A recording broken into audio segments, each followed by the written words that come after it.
Yeah, I used to be a flight crew member in Guantanamo Bay.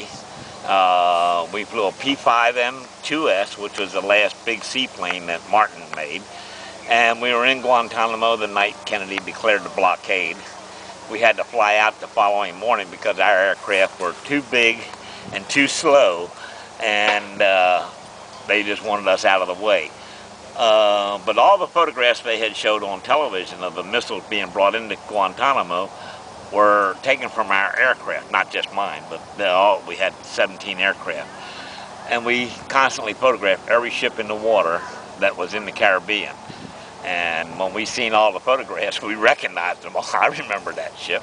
And cause we wondered what they were doing with silos on a boat, you know, looked like big long silos on there. But we recognized them. But I had done 30 days in, 30 days out. We had 2 squadrons, and we'd rotate every 30 days. We'd be back in the Guantanamo. And we were back within 2 weeks after the blockade was initiated. And we stayed there for the rest of my tour.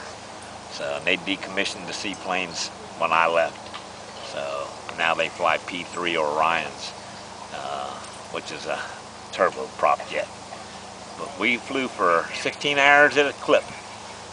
We could fly that long with a 13-man crew, and we photographed everything. And we got shot at one time by a gunboat, just because we were doing something we shouldn't have been doing. We were throwing garbage on them.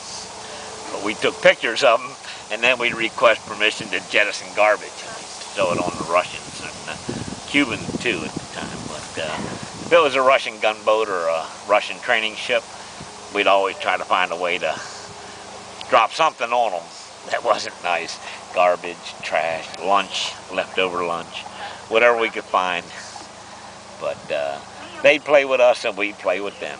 But back in that era, we were on a Cold War. We had no idea how close we were to a nuclear attack at that time when we were there. But now, you get older, you live through it, you see it on television, and tell you, oh, they were that close to pushing the button. That's how close it was. But when we were there, we were just ready for an invasion, not a missile war. But you learn so much as history goes by, and then you get to look back at it, and that's the difference. So, okay.